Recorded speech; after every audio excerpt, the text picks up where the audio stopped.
지난 8월 5일 경찰이 사랑제일교회를 전격 압수수색했습니다. 서울 서부지법 폭동 사태 이후 6개월 만이었습니다.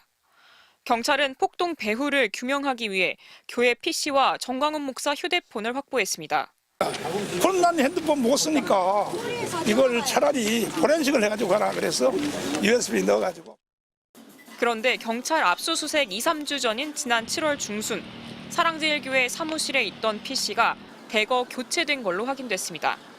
경찰이 교회 관계자의 휴대전화에서 들어올 줄 알고 전부 바꿔놨다고 하더란 취지의 대화 녹음도 확인한 걸로 파악됐습니다.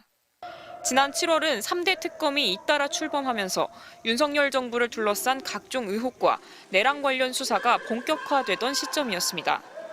극우 세력의 대북격인 전 씨와 윤 전 대통령 측이 오랜 기간 밀착해온 만큼 강제 수사에 대비해 증거를 없애려 했다는 의혹이 나옵니다. 사랑제일교회 측은 사무실 PC는 정기 교체 주기에 따라 7월에 계획대로 교체한 것이라고 답했습니다.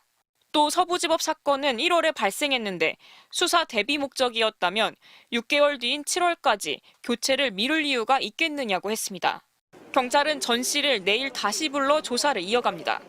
이틀 전 첫 조사 때 전 씨는 기자들 앞에서 40분 가까이 말하고 조사실로 들어갔다 2시간 반 만에 귀가했습니다.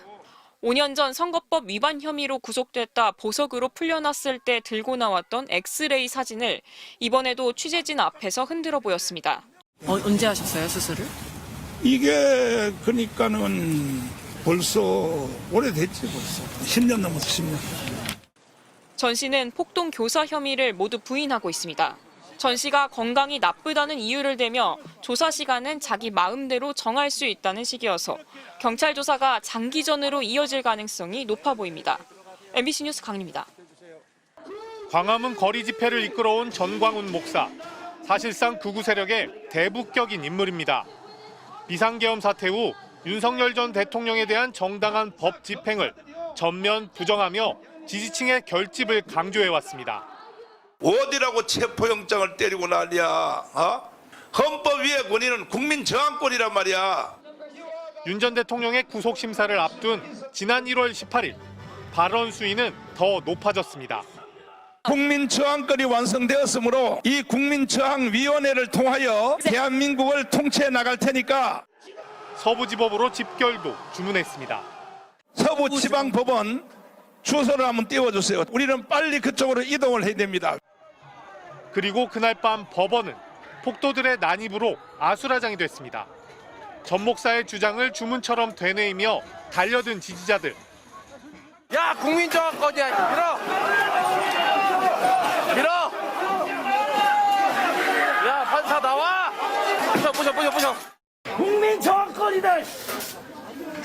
내가 저항이다. 그들 가운데는 전 목사 교회의 전도사들도 있었습니다. 윤석열 지지자와 같이 싸우라고. 때로 가면 윤석열 대통령 바로 자살했다고 죽여버릴 놈들의 이들과 함께 법원에 난입한 MG 결사대 등의 활동 배우가 바로 전 목사라는 게 경찰의 판단입니다. 경찰이 전 목사의 최측근으로 지목한 보수 유튜버 신혜식 씨도 법원 앞에서 선동을 계속합니다. 전광훈 목사님이 오늘 국민 저항권을 발동합니다. 국민 저항권을 발동하자. 전 목사가 또 신 씨를 통해 이들의 활동 자금까지 지원한 정황도 경찰 조사에서 드러났습니다. 하지만 전 목사는 법원 폭동 배후 혐의에 대해 자신들은 관계가 없다며 전면 부인하고 있습니다. 그러나 그가 선동하고 이끌어온 광화문 거리 집회는 지금도 선거 불복과 음모론 등 강경 주장을 반복하고 있습니다.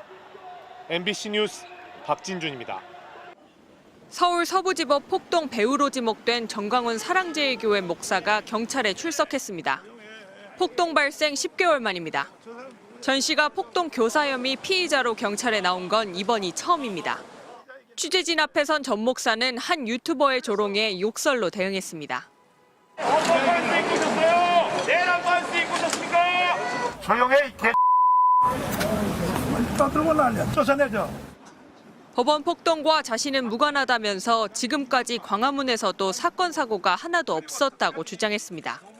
차도로 가면 안 된다. 도로로 가라. 그리고 경찰들하고 부딪히지 말라. 사랑제일교회가 폭동 가담자들에게 영치금을 보내는 데 관여했다는 의혹에는 아무 권한이 없다며 부인했습니다. 은퇴한 목사는요, 개털이야, 개털. 교회 행정, 재정, 뭐 어디에 간섭할 수도 없어요. 경찰은 전 목사가 국민저항권을 반복 언급한 게 폭동의 동기가 됐고 가스라이팅과 금전 지원 등을 통해 특임 전도사들을 심리적으로 지배한 것으로 보고 있습니다. 폭동에 적극 가담해 중형을 선고받은 사랑제일교회 특임 전도사 2명과 전 목사의 연결고리를 파악하는 데에도 주력하고 있습니다. 전 씨는 이들이 정식 교인이 아니라고 했습니다. 또 설교를 들은 신도들이 감동받는 게 가스라이팅이냐며 압수수색 영장을 내준 재판부를 비난했습니다. 가스라이팅이란 말이 뭔 말이냔 말이야. 이거는 법률 용어도 아니고. 아니 그러니까 저 판사가 저 멍청한 놈이야. 전 목사는 취재진 앞에서 40분 가까이 말한 뒤 두 손을 흔들며 조사실에 들어갔습니다. 하지만 경찰 앞에서는 10여 년 전 받은 수술로 2시간 이상 조사를 받을 수 없다고 했습니다. 전 씨는 실제로 2시간 반 만에 귀가했습니다. 경찰은 전 씨가 기존 입장을 반복한 데다 조사해야 할 양도 방대해 일찍 귀가시킨 것으로 알려졌습니다. 지난 8월 사랑제일교회 압수수색으로 강제 수사에 착수한 경찰은 오는 금요일 전 씨를 다시 불러 조사한 뒤 신병 처리 여부를 검토할 예정입니다. MBC 뉴스 이승지입니다.